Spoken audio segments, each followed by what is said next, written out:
Dear students, नमस्कार। मैं doctor Lakshmi Narayan, assistant professor political science, government college Bagru. इस यूट्यूब वीडियो में हम इस मुद्दे के ऊपर चर्चा करने वाले हैं कि जो मनु का राजा है, मनुस्मृति में जिस राजा का वर्णन किया गया है, मनु का वो राजा क्या निरंकुश है या उत्तरदायी है?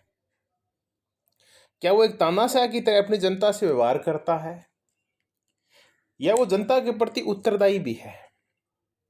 इसी मुद्दे के ऊपर हम चर्चा करेंगे। अगर हम पाश्चात्य विद्वानों द्वारा प्रतिपादित व्यू को देखें, पश्चिम के विद्वानों की बात करें, तो पश्चिम के विद्वान ये मानते हैं कि जो विचारधाराएं या जो अवधारणाएं राज्य की उत्पत्ति के देवी सिद्धांत से संबंधित है, या जो विचारक ये कहते हैं कि राजा की देवीय उत्पत्ति हुई, राज्य की उत्पत्ति देवीय हुई, जो डिवाइन स्टेट्स की चर्चा करते हैं, वो ये कहते हैं कि ये जो देवीय उत्पत्ति का सिद्धांत है, ये राज्य को निरंकुशता प्रदान करता है। यानी इसमें राजा और राज्य सिर्फ ईश्वर के प्रति उत्तरदायी होता है, देवीय सत्ता के प्रति उत्तरदायी होता है, न कि जनता के प्रति उत्तरदायी। फ्रांस का राजा लुई 14वां कहा भी करता था कि मैं ही राज्य हूं, मेरी इच्छा ही कानून है, और मैं इस धरती पर ईश्वर का प्रतिनिधि बनकर शासन करता हूं। इसका तात्पर्य ये है कि लुई ये कह रहा है कि अगर मैं उत्तरदायी हूं तो ईश्वर के प्रति उत्तरदायी हूं, न कि जनता के प्रति। तो मैं जो कुछ भी करता हूं तो उससे जनता मेरे से कोई जवाब नहीं मांग सकती। मेरे जो सारे कार्य है वो ईश्वर से प्रेरित है, ईश्वर के प्रति मैं दायित्व है मेरा निर्वहन कर रहा हूं, न कि प्रजा के प्रति मेरा कोई दायित्व है। तो बिल्कुल ये सही कहते हैं पाश्चात्य विचारक कि देवीय उत्पत्ति का सिद्धांत है, ये राज्य को निरंकुशता प्रदान करता है। अब बहस इस मुद्दे पे है क्या कि मनु भी राज्य की देवीय उत्पत्ति की चर्चा करते हैं। वो भी कहते हैं कि राजा को जब बनाया ब्रह्मा ने, या राजा की इस धरती पे जब उत्पत्ति हुई, तो वो विभिन्न देवताओं के श्रेष्ठ अंशों से हुई, सूर्य से, चंद्र से, अग्नि से, वायु से, जो भी प्राकृतिक शक्तियां हैं, उनके सम्मिलन से एक राजा की उत्पत्ति हुई। तो इस उत्पत्ति से तो यही लगता है कि राजा फिर इन्हीं शक्तियों के प्रति, देवी देवताओं के प्रति और ईश्वर के प्रति उत्तरदायी है। लेकिन वास्तव में ऐसा है नहीं। हम जो इस बहस को आगे बढ़ाएं तो इस संबंध में हमें मनुस्मृति के प्रमुख टीकाकार हैं डॉक्टर केवल मोटवानी, और एक पाश्चात्य विद्वान है B.L. सालेटोर। तो केवल मोटवानी और B.L. सालेटोर का यह कहना है कि मनु का राजा है वो उस अर्थ में निरंकुश नहीं है जिस अर्थ में पाश्चात्य विद्वान चर्चा करते हैं। मनु का राजा जनता के प्रति उत्तरदायी है और जनता राजा को गद्दी से उतार भी सकती है। इन विद्वानों का तो यहां तक कहना है कि मनु ने राज्य की उत्पत्ति का जो देवीय सिद्धांत दिया, उसके साथ साथ उसमें कहीं न कहीं सामाजिक समझौते का संकेत भी है। सामाजिक समझौते के संकेत का तात्पर्य ये है कि राजा जरूर इसलिए उत्पत्ति हुई थी कि वो जनता की रक्षा करे और बदले में वो जनता से टैक्स ले। तो टैक्स लेगा, बदले में रक्षा करेगा, तो यही समझौता हुआ। तो थोड़ा सामाजिक समझौते का संकेत मिलता है। प्रजाजनों का आज्ञा पालन और जो करों की अदायगी है, राजा के प्रजा रक्षण और प्रजा पालन के साथ जुड़ी हुई है। यानी लोग तभी टैक्स देंगे और राजा की आज्ञा का पालन करेंगे कि जब राजा उनकी रक्षा करेगा। जब राजा रक्षा ही नहीं कर रहा है तो जनता क्यों तो राजा की बात मानेगी और क्यों टैक्स देगी। डॉक्टर केवल मोटवानी कहते हैं राजा को समझना चाहिए कि वह धर्म के नियमों के अधीन है। कोई भी राजा धर्म के विरुद्ध व्यवहार नहीं कर सकता, धर्म राजाओं और सामान्य मनुष्यों पर एक ही समान शासन करता है।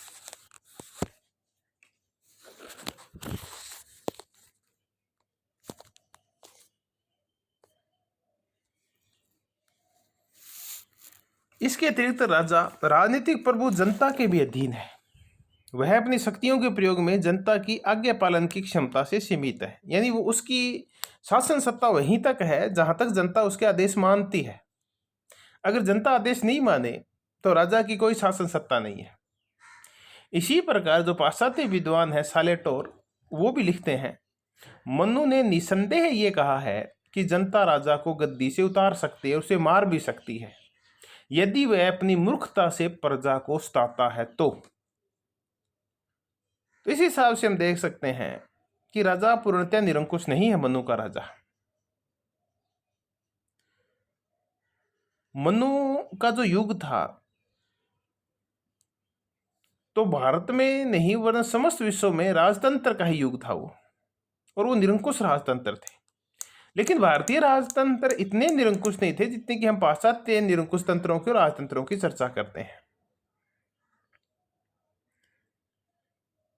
मनुस्मृति में लिखा हुआ है कि राज सत्ता जनसत्ता की शक्ति को स्वीकार करे, यानी जनता की शक्ति को स्वीकार करे, और ये बात राजा के पद के लिए और राज्य के लिए, दोनों के लिए शुभदायी होती है।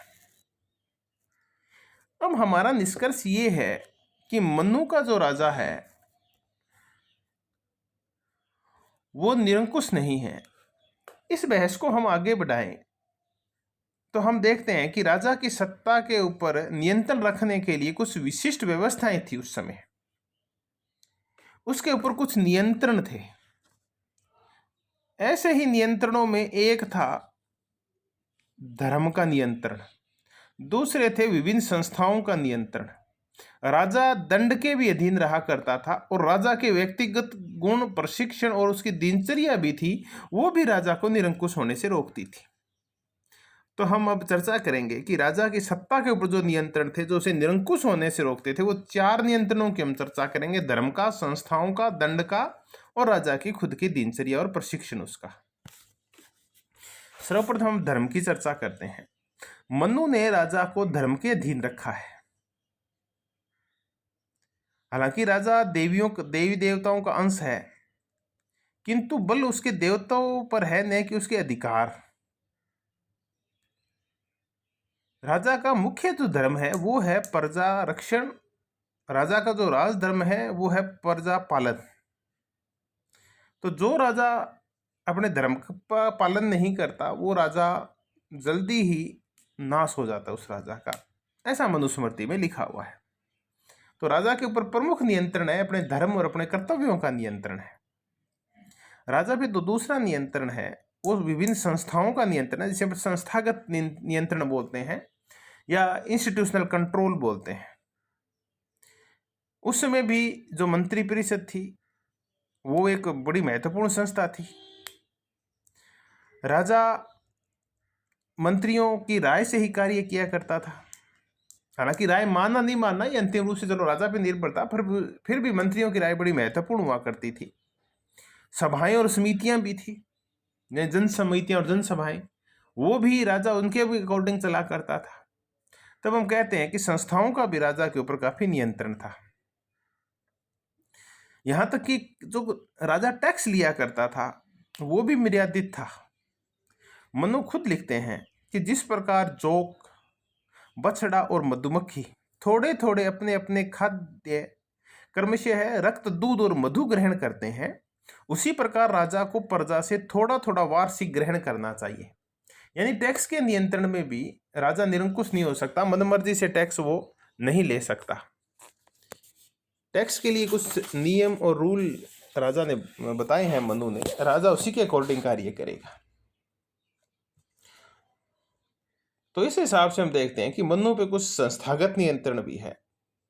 राजा के लिए दंड विधान, मनुस्मृति में राजा के लिए दंड विधान भी है।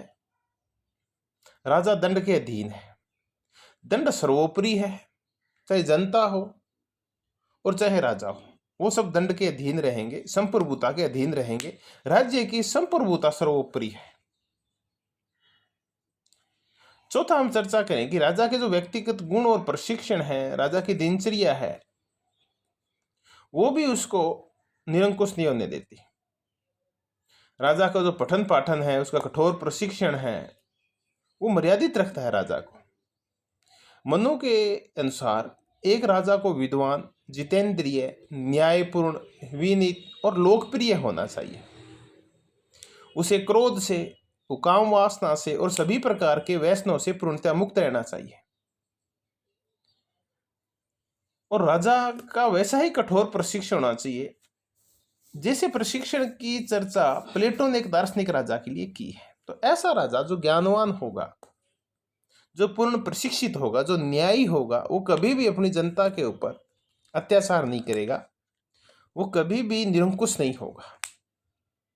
तो इस बहस को अब यहीं समाप्त करते हैं कि जो मनु का राजा था, वो भले ही हम ये कह दें कि उसकी उत्पत्ति देवीय है इसलिए उसको निरंकुश कह सकते हैं, लेकिन मनु का राजा वास्तव में निरंकुश नहीं था। वो जनता के प्रति उत्तरदायी था और उसकी सत्ता के ऊपर बहुत सारे नियंत्रण थे।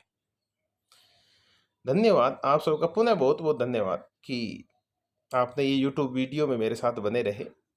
पुनः बहुत बहुत धन्यवाद। अगले वीडियो में ऐसे कुछ और मुद्दों पर अपन चर्चा करेंगे।